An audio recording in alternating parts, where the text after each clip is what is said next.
بے شک صلہ رحمی کے بہت سارے فائدے ہیں. میرے پاس بہت ساری احادیث ائمہ معصومین علیہ الصلوۃ والسلام بھی ہیں، جیسے کہ امام محمد باقر علیہ الصلوۃ والسلام نے ارشاد فرمایا کہ صلہ رحمی اعمال کو پاک کرتی ہے، مال کو اس سے زیادتی ہوتی ہے، بلائیں دور ہوتی ہیں، حساب میں آسانی ہوتی ہے اور موت میں تاخیر ہوتی ہے.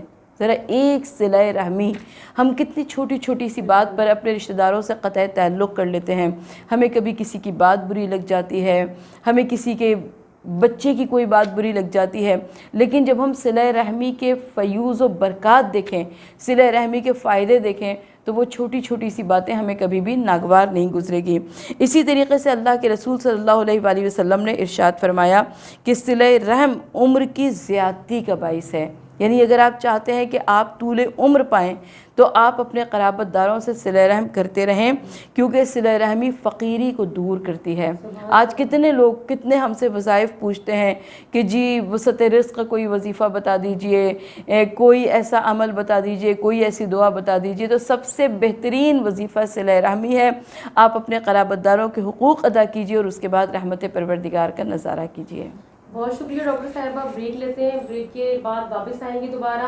مجھے یقین ہے آپ سب ہماری ٹرانسمیشن دیکھ رہے ہوں گے، ہمارے ساتھ رہیے گا.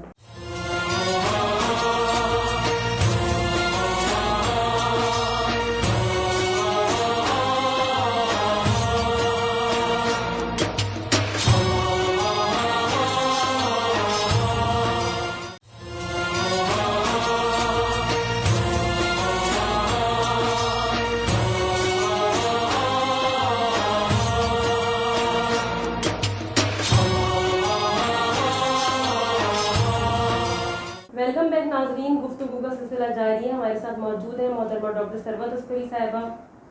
بے زبان کو جب وہ زبان دیتا ہے، پڑھنے کو پھر وہ قرآن دیتا ہے.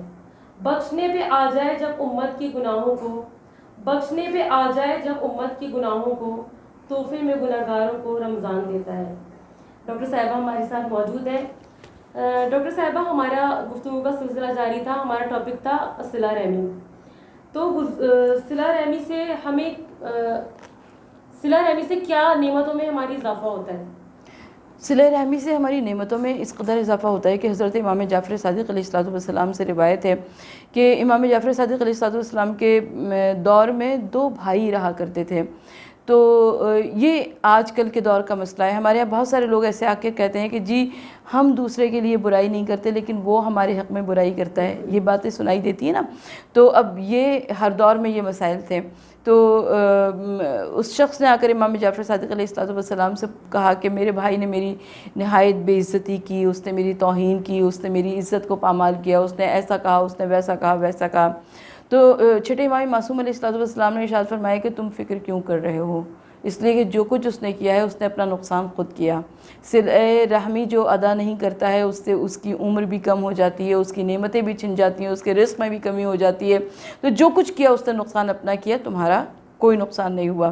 بہرحال وہ شخص واپس چلا گیا. تھوڑے دنوں کے بعد آیا واپس امام جعفر صادق علیہ الصلوۃ والسلام کی خدمت میں اور اگر کہتا ہے کہ فرزند رسول میرا وہ بھائی جس نے میرے ساتھ برا کیا تھا یعنی قطع تعلق کیا تھا وہ دنیا سے گزر گیا. مولا نے کیا فرمایا تھا کہ جو صلہ رحمی نہیں کرتا ہے اس کی عمر کوتاہ ہو جاتی ہے. کہا کہ وہ دنیا سے گزر گیا. امام جعفر صادق علیہ الصلوۃ والسلام نے ارشاد فرمایا کہ اچھا جس وقت وہ دنیا سے گزر گیا اب تم اس وقت اپنے دل میں جھانک کر دیکھو تم کیسا محسوس کرتے ہو، تم خوشی محسوس کر رہے ہو یا تم غم محسوس کر رہے ہو. اس نے کہا کہ مولا میں خوشی محسوس نہیں کر رہا ہوں اس لیے کہ وہ جیسا بھی تھا تو میرا بھائی، مجھے دکھ ہو رہا ہے اس لیے کہ مجھے اس سے محبت تھی.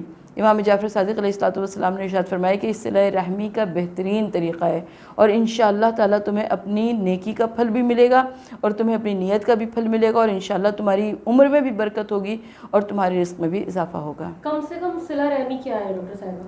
دیکھیے کم سے کم ہم یہاں پر بہت ساری باتیں کرتے ہیں کہ صلہ رحمی کیا کرنا چاہیے کیا نہیں کرنا چاہیے، لیکن مذہب اسلام جو ہمیں تاکید کرتا ہے وہ کم سے کم صلہ رحمی کم از کم سلام کرنا ہے. ہمارے یہاں اب تو مجھے نہیں پتا کہ ایسا ہوتا ہے یا نہیں ہوتا، پہلے یہ بہت زیادہ ہوا کرتا تھا کہ اگر کوئی کسی سے ناراض ہوا کرتا تھا تو سب سے پہلے وہ سلام کلام پیام چھوڑ دیا کرتا تھا، یعنی ناراضگی کا اظہار یہی ہوا کرتا تھا جی سلام چھوڑ دیا، سلام کا جواب نہیں دیا۔ لیکن سلام بھیجنا در حقیقت سلامتی بھیجنا، سلام کرنا سلامتی بھیجنا، سلام کا جواب دینا واجب ہوا کرتا ہے۔ شاید ہم میں سے بہت سے لوگ اس حقیقت کو بھول جاتے ہیں کہ سلام کا جواب دینا سلامتی ہوا کرتا ہے اور واجب ہوا کرتا ہے، لہٰذا کم از کم جو صلہ رحمی کرنی چاہیے وہ ہم کو ایک دوسرے سے سلام کرتے رہنا چاہیے۔ حضور اکرم صلی اللہ علیہ وآلہ وسلم نے صلہ رحمی کا کیا حکم دیا؟ پیغمبر اکرم صلی اللہ علیہ وآلہ وسلم نے کی تعلیمات میں بہت زیادہ ہمیں صلہ رحمی کے متعلق ملتا ہے، اور حضور نبی کریم صلی اللہ علیہ وآلہ وسلم نے نہ صرف یہ کہ صلہ رحمی کے بارے میں بتایا بلکہ صلہ رحمی کر کے بھی دکھایا۔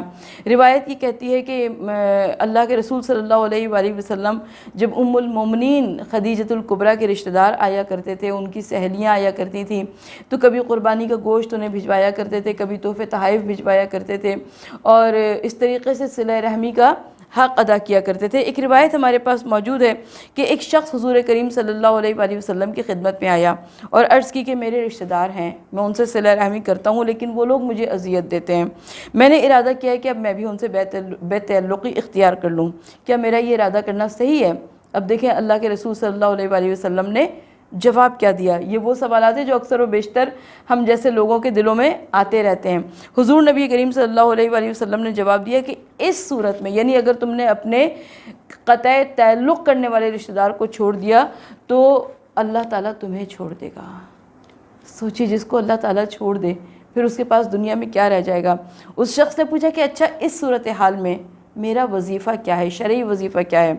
حضور نبی کریم صلی اللہ علیہ وآلہ وسلم نے فرمایا کہ جس نے قطع رحم کیا ہے اس سے صلہ رحم کرو، جس نے تجھے حق سے محروم کیا ہے تم اس پر بخشش کرو، جس نے تجھ پر ظلم کیا ہے اس کو تم معاف کر دو، اگر تو نے ایسا کیا تو خداوند عالم کی طرف سے تیرے لیے ان کے اوپر غلبہ ہوگا۔ میرا دوسرا سوال آپ سے یہ ہے کہ اسلامی روایات میں صلہ رحمی سے متعلق واقعات ہیں تو ان پہ روشنی ڈالیے۔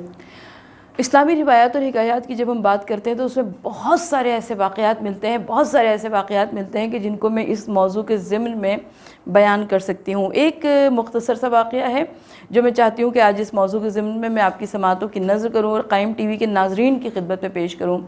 بنی اسرائیل میں دو بھائی رہا کرتے تھے، دونوں بھائی ایک دوسرے سے بڑی محبت کیا کرتے تھے، دونوں ایک دوسرے کے ساتھ حسن سلوک کیا کرتے تھے۔ اب روایات یہ بتاتی ہیں کہ ایک مرتبہ ان دونوں بھائیوں نے گندم کی فصل اگائی اور اس کے بعد اس فصل کو کاٹا۔ آپ کو معلوم ہے کہ جو کاشتکار حضرات ہوتے ہیں، جو زراعت کیا کرتے ہیں، ان کے پاس اس فصل کو محفوظ رکھنے کے لیے، گندم کو محفوظ رکھنے کے لیے کوئی بڑی بڑی ایسی جگہ ہوا کرتی ہے کہ جہاں پر گودام وغیرہ ہوتے ہیں جہاں پر وہ اس کو محفوظ رکھتے ہیں۔ تو اب دونوں بھائیوں نے اپنے اپنے حصے کو آدھا آدھا تقسیم کیا اور اپنے اپنے مقامات پہ رکھ دیا۔ جب آدھی رات کا وقت گزر گیا تو بڑے بھائی نے سوچا کہ ہم نے آدھی آدھی گندم کو تقسیم کر لیا، لیکن میرا چھوٹا بھائی ہے، ابھی اس کی زندگی کے بہت سارے کام باقی ہیں، ابھی اس کی شادی ہونی ہے، بیاہ ہونے ہے، اس کی فیملی بننی ہے، اس کے بہت ساری ذمہ داریاں ہوں گی، اس کا اس مختصر سے گندم میں گزارا نہیں ہوگا۔ ایسا کرتا ہوں کہ میرا تو گزارا ہو ہی رہا ہے کسی نہ کسی طریقے سے، میں اس گندم میں سے کچھ گندم بھائی کے حصے میں ڈال دوں۔ اس نے بھائی کے حصے میں کچھ گندم ڈالی اور آ کر وہ سو گیا۔ اچھا، وہ جو چھوٹا بھائی تھا وہ اس نے رات کے کسی پہر میں یہ سوچا کہ میں تو اکیلا ہوں، میرا تو اتنا خرچہ بھی نہیں ہے، میرا بڑا بھائی جو کہ شادی شدہ ہے، بال بچوں والا ہے، اس کا خرچ بھی زیادہ ہے، اس کے اخراجات بھی زیادہ ہیں، تو کیوں نہ میں اپنے حصے میں سے تھوڑی سی گندم اس کے حصے میں ڈال دوں تو اس کا اضافہ ہو جائے گا، اس کا خرچہ اچھے سے چل جائے گا۔ اب چھوٹا بھائی سو کر اٹھا، اس نے اپنے حصے میں سے گندم اس بھائی کے حصے میں ڈال دی۔ پروردگار عالم نے جب اس عمل کو دیکھا تو اس نے ملائکہ کو حکم دیا، کہا کہ تم ان دونوں بھائیوں کی محبت دیکھو، ان کا پیار دیکھو، ان کو آپس میں ایک دوسرے سے پیار کرتے ہوئے دیکھو، اور پھر یہ سوچو کہ یہ اتنی صلہ رحمی کر رہے ہیں کہ اپنے حق سے زیادہ دوسرے کے حق میں کر رہے ہیں، لہٰذا ایسا کرو دونوں کی گندم کو 2 گنا کر دو۔ اب یہ جب یہ دونوں صبح کو بیدار ہوئے اور جب یہ اپنے گندم رکھنے کے مقام پہ گئے تو کیا دیکھا کہ دونوں کی گندم بہت زیادہ تھی، لیکن دونوں یہی سمجھتے رہے، بڑا بھائی سمجھتا رہا کیونکہ میں نے اپنی گندم اس میں زیادہ ڈال دی اس لیے اس کی بڑھ گئی ہے، وہ سمجھتا رہا میں نے اپنی گندم ادھر ڈال دی ہے اس لیے زیادہ بڑھ گئی ہے، لیکن ان دونوں کو یہ معلوم ہی نہیں تھا کہ یہ گندم جو بڑھی ہے در حقیقت ان کی آپس کی صلہ رحمی کی وجہ سے، آپس کی محبت کی وجہ سے اور آپس میں اتفاق رائے کی وجہ سے پروردگار عالم کی جانب سے بطور انعام اور اکرام بڑھی ہے۔ بہت خوب کہا ڈاکٹر صاحبہ، میں چاہتی ہوں کہ آپ جو ہے ہمیں آج اپنا کوئی کلام سنا دیں۔ میں ندا آپ کے ذریعے، قائم ٹی وی کے ناظرین کے ذریعے سے حضرت عباس علمدار پر ایک کلام کہا ہے، میں چاہتی ہوں کہ وہ اپنے ناظرین کی نظر کروں۔ کہتے ہیں مجھے حضرت عباس علمدار، میں لشکر شبیر میں ڈھارس کی صدا ہوں، میں لشکر شبیر میں ڈھارس کی صدا ہوں، زینب کی ہوں میں آس، سکینہ کا چچا ہوں، دشمن کے لیے شیر نیستان ہوا ہوں، مشکیزہ لیے نہر کی جانب یوں چلا ہوں، کوئی نہیں یاور میرا اور کوئی مددگار، کہتے ہیں مجھے حضرت عباس علمدار۔ دریا کی ترائی پہ میری شان یوں دیکھو، پیاسا ہوں کئی وقت کا پر آن یوں دیکھو، دل بند ہوں حیدر کا میری جان یوں دیکھو، میں اپنی بھتیجی پہ ہوں قربان یوں دیکھو، حیدر کا ہوں میں شیر ارے میں بھی ہوں کرار، کہتے ہیں مجھے حضرت عباس علمدار، اور عباس میرا نام ہے حیدر کی دعا ہوں، عباس میرا نام ہے حیدر کی دعا ہوں، میں فاطمہ زہرا کے گھرانے کی صدا ہوں، میں چاند ہوں ہاشم کا اور زینب کی ندا ہوں، خود کہتے ہیں سرور میں وفاؤں کا خدا ہوں، تھرائی زمیں تھی یہی سن کر میری للکار، کہتے ہیں مجھے حضرت عباس علمدار۔ بہت بہت شکریہ ڈاکٹر صاحبہ۔ اسی کے ساتھ ندا ندی کو اجازت دیجیے، پروگرام کا وقت ختم ہوا، اللہ نگہبان۔